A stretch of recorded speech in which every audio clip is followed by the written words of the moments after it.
Hi students, Frank Primary Science, Class 5th, Chapter 7, Rocks, Minerals and Soil. And today we are going to discussing about soil conservation. Due to soil erosion, plant and animal life is affected. Soil conservation, that is मृदा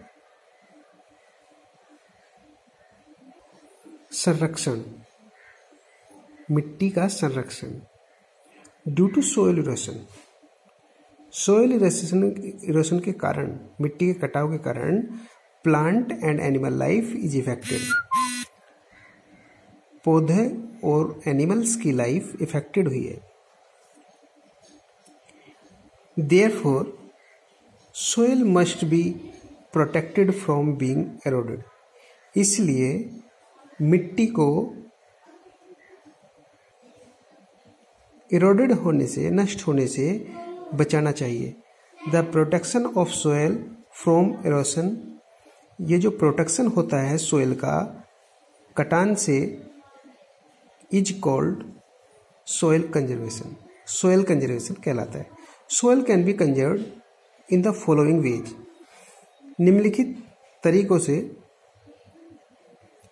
हम मिट्टी को conserve कर सकते हैं।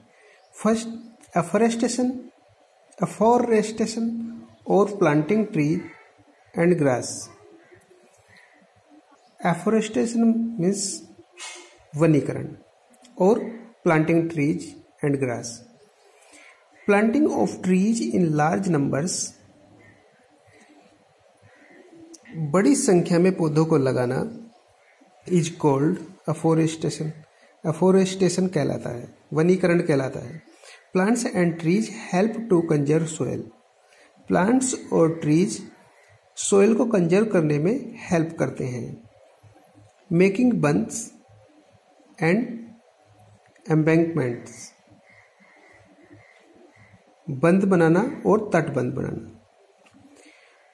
Flowing water washes away the soil along the banks. Flowing water washes away the soil along the banks.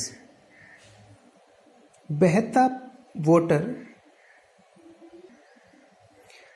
तट के किनारे के मिट्टी को धोता है।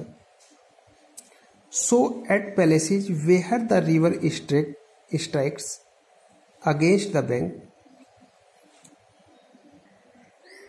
strong and firm embankments are constructed so as to control the flow of river water and thus avoid damage to the crops and the soil.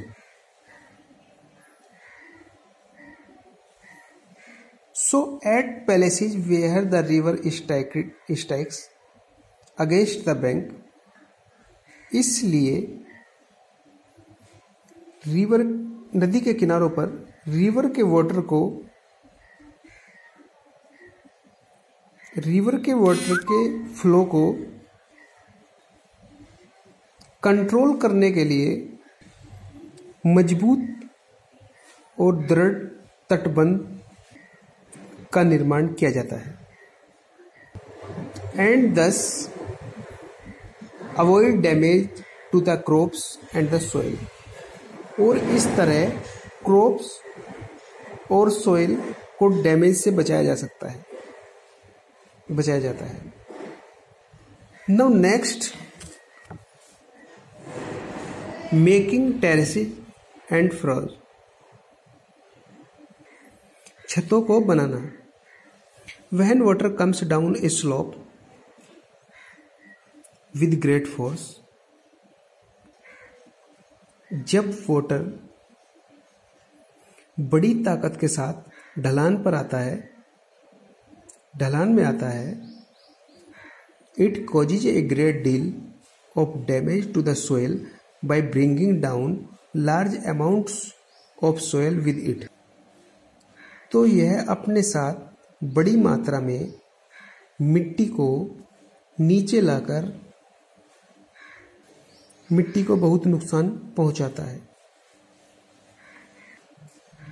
This damage can be reduced by slowing down the flow of water. Water के flow को कम करके, water के flow को slow करके इस damage को कम किया जा सकता है। इस डैमेज को कम किया जा सकता है। This is done by making terraces and furrows along the hill. यह पहाड़ी ढलानों के साथ छतों को बनाकर किया जाता है। Farming on these terraces, in terraces में जो फार्मिंग होती है is called terrace farming, terrace farming कहलाती है। And help prevent soil erosion, और सोयल इरोशन को प्रिवेंट करने में मदद करती है। Conservation of soil is very important. Conservation, soil का कंजर्वेशन बहुत इंपॉर्टेंट है। Because if the soil is poor, क्योंकि यदि मिट्टी पुअर है एंड लॉसेज और खो चुकी है इट्स फर्टिलिटी, अपनी उपजाऊपन, our crop will also be of poor quality and quantity. तो हमारी जो फसल होती है वह भी पुअर क्वालिटी की और क्वांटिटी की होंगी। So thanks students, you will note the some word